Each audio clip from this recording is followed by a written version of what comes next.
Dijela mixe kundu kyaga pödön kyabgyor sokba detsen nangme geyon chetu bakushap RK Krime chone sungshen nangyu.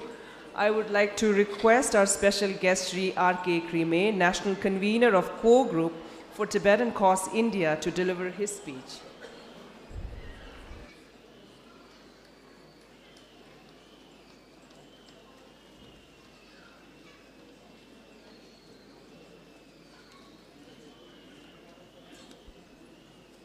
Good morning and Tashidelek, Sri Peppa Sringla, Honorable Sikyong Central Tibet Administrations, Khenpo Sonam Kunphella, Honorable Speaker of Exile Parliament, very senior and respected Rashtriya Sevak Sabha worker, Executive Member of the Rashtriya Sevak Sangh, Dr. Indesh Kumar ji, all the honored guests on the dais, distinguished dignitaries, those who have come for the international conference, and the friends of Tibet and Tibetans present here today. मैं national convener हूँ Tibet support Bharat इसका core group for Tibetan cause.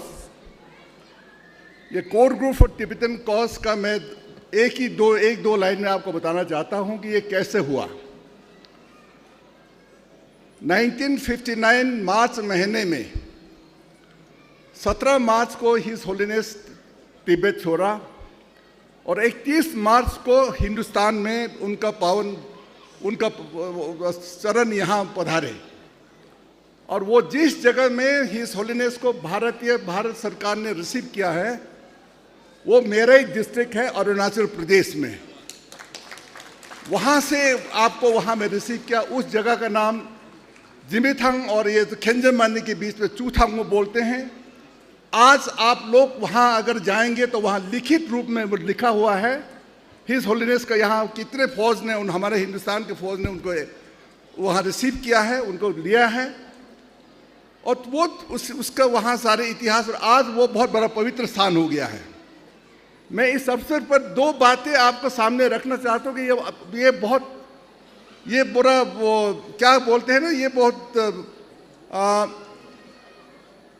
बहुत surprising वाला बात बताते हैं। एक हम जब यहाँ 2018 में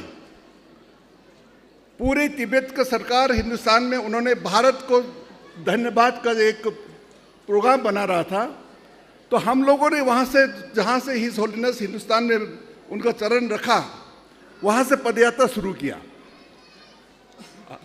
यहाँ धर्मशाला तक जो यहाँ ख़त्म हुआ और वहाँ मुझे पहली दफ़ा लिखित में आया है, वहाँ लिखा हुआ है, हमारे जो फौजी भाइयों ने उस ज़माने में लोगों ने लिखा हुआ है कि जिस छड़ी से परम पूज्य दौलत लामा जी जिस छड़ी से वहाँ पकड़ के हिंदुस्तान में आए हैं उस छड़ी को उन्होंने एक बड़ा पत्थर के ऊपर में उन्होंने थोड़ा आराम किया और वो छड़ी को वहाँ रख दिया और आज बहुत बड़ा पैर हो गया है और वो बहुत पवित्र स्थान हो गया है।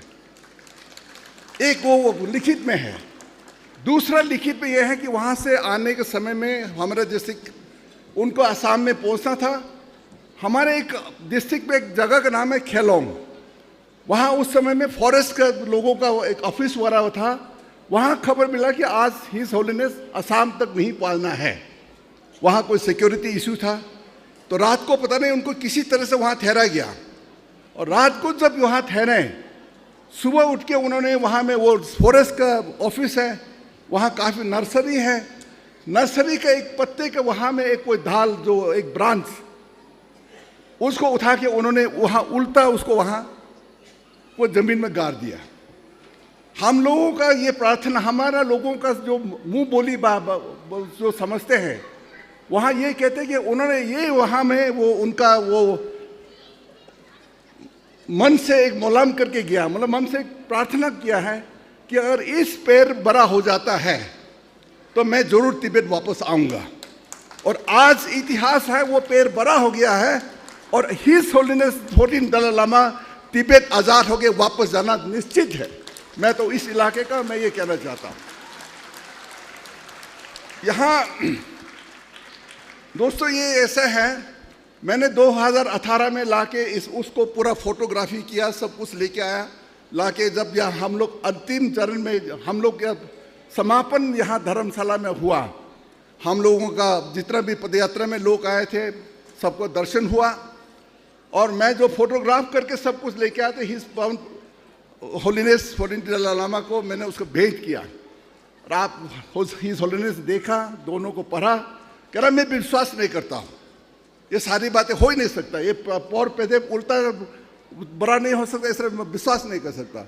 मैंने कहा कि पावन पूज्य दलाई लामा जी, मैंने नहीं लिख के इसको मैंने नहीं लाया, जो चीज़ वहाँ है उसको मैंने फोटोग्राफ ला के आपके सामने रखा है। तो इसी तरह से उनका ये हमारे यहाँ आया हुआ और हम लोग इस समय में तिब्बत को आज़ाद के लिए कैसे जुड़ा हुआ है। मैं ये कहना चाहता हूँ कि 1959 में मार्च महीने में हिंदुस्तान में आए और पहली दफ़ा हिंदुस्तान के नेताओं ने मई 30 to 31 1959 में कोलकाता में तिब्बत कन्वेंशन बोर्ड के उसमें एक कन्वेंशन किया, वो बहुत बड़ा कॉन्फ्रेंस किया। उस कॉन्फ्रेंस का रेजोल्यूशन यह है कि हम तिब्बत को हमारे भारत के लोग सहयोग करके आज़ाद कराना है। उस दिन से लेके आज तक हमारे देश में करीब बड़े बड़े जितने जो नेशनल लेवल में 17 है, प्रदेश लेवल में 7-8 है और जो स्थानीय लेवल में है वो पूरा मिला के हमारे पास में 30 ऑर्गेनाइजेशंस है। तो हम लोग उनके यहाँ के लिए हम लगते रहते हैं और आज जब हम जाते हैं तो हमें यहाँ के बल किस तरह से मिलते हैं, इसको आगे बढ़ाने। आपको देखते हैं कि आज चीन दिन प्रतिदिन बहुत ताकतवर होते जा रहे हैं और हम यहाँ तिब्बत के बारे में, आज़ादी के बारे में बात करते हैं। कोई विश्वास करते हैं इस बात को? एक बात मैं आपको बताता हूँ कि विश्वास करना एक ही चीज़ है, जिसको हमारे जो हिज होलीनेस 14 दलाई लामा ने जिस पथ पे, जिस रास्ते पे वो आगे बढ़ रहा है, वो हम लोगों का सबसे बड़ा ताकत है। वो ताकत क्या है? एक नंबर अहिंसा, दूसरा सच्चाई। यहाँ आज की जो लड़ाई है वो सच्चाई और झूठ के बीच में है, अहिंसा और उपद्रव के बीच में है। हम लोगों के बीच ये है। हमारे सामने इतिहास गवाह है कि कितने ताकतवर देश को अहिंसा और सच्चाई से जीता है। अपने देश में भारत की बात बताता हूँ मैं आपको। हम लोगों का उस जमाने की बात है, अंग्रेज पूरी दुनिया में सबसे ताकतवर था, पूरी दुनिया उनके हाथ के अंदर में था। लेकिन हमारे महात्मा गांधी जो आधा कपड़ा लगा के उन्होंने अहिंसा का पाठ लिया, सत्याग्रह किया, उन्होंने ये सारी बातें कहाँ से आया है? महात्मा बुद्ध का सबसे बड़ा जो मैसेज है हम लोगों के सामने, शांति अहिंसा है, उसको उन्होंने अपनाया है, महात्मा गांधी ने अपनाया है। वो करते करते इतना बड़ा ताकतवर अंग्रेजों को हमारे भारत से भगाया और हम इंडिपेंडेंस हो गए। आज हम इस जो स्वाधीनता का जो खुला हम जो सांस ले सकते हैं वो उसी अहिंसा और सच्चाई का ताकत है। दूसरा, हम लोगों के सामने इतिहास गवाह है, अमेरिका में पिछली शताब्दी तक वहाँ सफ़ेद और कालों का, दिमरों का बीच में काफ़ी लड़ाई चलता था। सफ़ेद लोगों ने काले लोगों को अपने जहाँ बैठते वहाँ बैठना नहीं देते थे, जहाँ खाते थे वहाँ नहीं देते थे, जहाँ चलते नहीं चलना देते थे। वहाँ भी फिर किसने शुरुआत किया? मार्टिन लूथर किंग ने ये अहिंसा और सत्याग्रह शुरू किया उन्होंने, और जाके उन्होंने उनको भी जीत मिला। आज अमेरिका में ना काला है, ना सफ़ेद है, ना गोरा है, ना रंग भन कुछ नहीं है, सब एक है, एक हो गया है।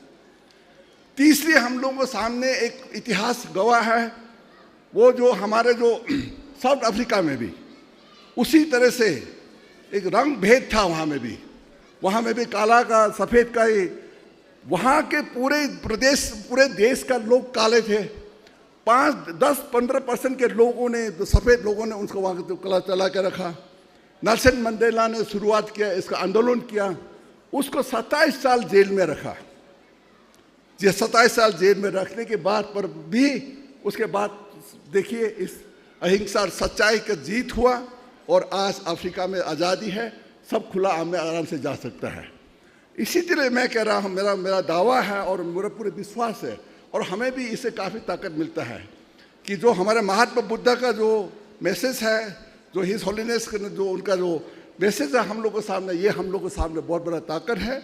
और इसीलिए आप लोगों को कोई किसी तरह से निराश नहीं होना है कि हम लोग इसमें आज़ादी हो या ना हो, क्योंकि कोई किसी तरह से कोई भी परिस्थिति आ सकता है और तिब्बत आज़ादी होना है, ये हम लोगों का पूरे विश्वास है और उसी आस्था के साथ हम लोग आगे बढ़ रहा है।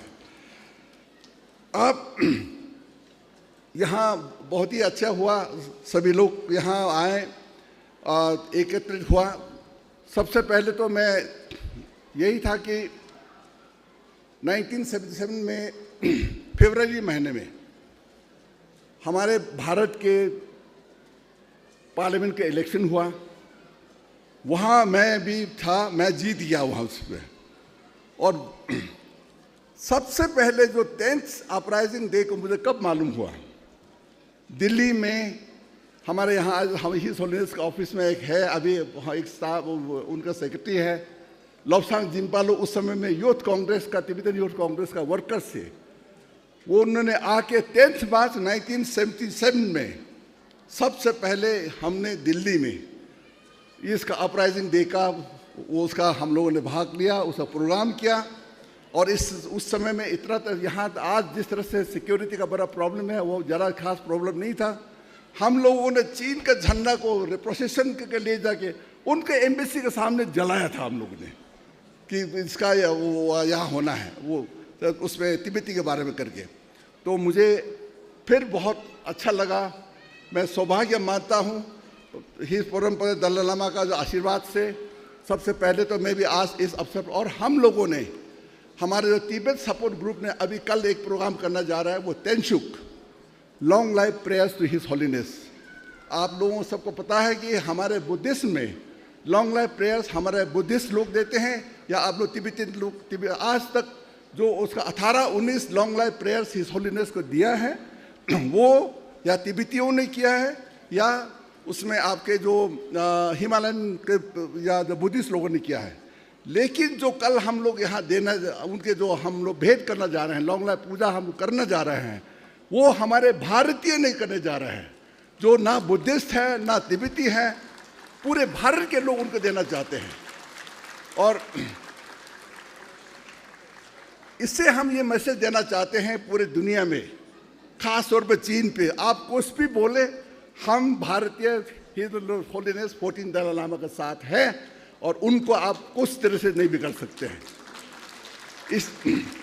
इसी तरह से हम लोगों का कल उसके बाद परसों 12-13 तारीख को हमारा जो जितना तिब्बत सपोर्ट ग्रुप का जो समूह है उसका यहाँ में एनुअल कॉन्फ्रेंस होगा। हम लोगों का पूरे दावा यही रहेगा कि चीन उनके जो पुनर्जन्म के बारे में, दलाई पुनर्जन्म के बारे में दखल अंदाजी करता है, उसे उनको दूर रखना है, दूर हटना है। हम उसको कंडेम करते हैं। जो प्रथा बुद्धिस्ट में है, तिब्बतियों के बीच में है, और कितने वर्षों सालों का जो एक प्रथा चल रहा है हिज होलीनेस का, जो पुनर्जन्म लेना, ये सब लेना, उसमें कोई दखलबाजी नहीं होना है। और हम लोग उसके पीछे लगा हुआ है और पूरे वचनबद्ध के साथ में, पूरे ताकत के साथ में हम लोग लगे हुए हैं। और इसीलिए बाहर जो तिब्बती लोग बाहर में या अंदर में, हमारे देश का अंदर या बाहर में या तिब्बती का अंदर में है, सबको मैं अपील करता हूं कि किसी तरह से आपको मनोबल कम नहीं होना है। हमारा तिब्बत जरूर आज़ाद होगा और हम वहां जाएंगे। और दूसरी जब हम किसी दिन पे हम ये प्रार्थना करते हैं कि ये संघर्ष दिन जो है, जो श्रद्धांजलि जो है, वो हम लहासे में मनाएंगे। इस बात के साथ जो मुझे आप लोगों ने यहाँ 2 बातें बोलने का मौका दिया, यहाँ बोलने दिया, मैं आपको बहुत बहुत धन्यवाद देता हूँ और शुभकामनाएं के साथ समाप्त करता हूँ। जय हिंद। Thank you.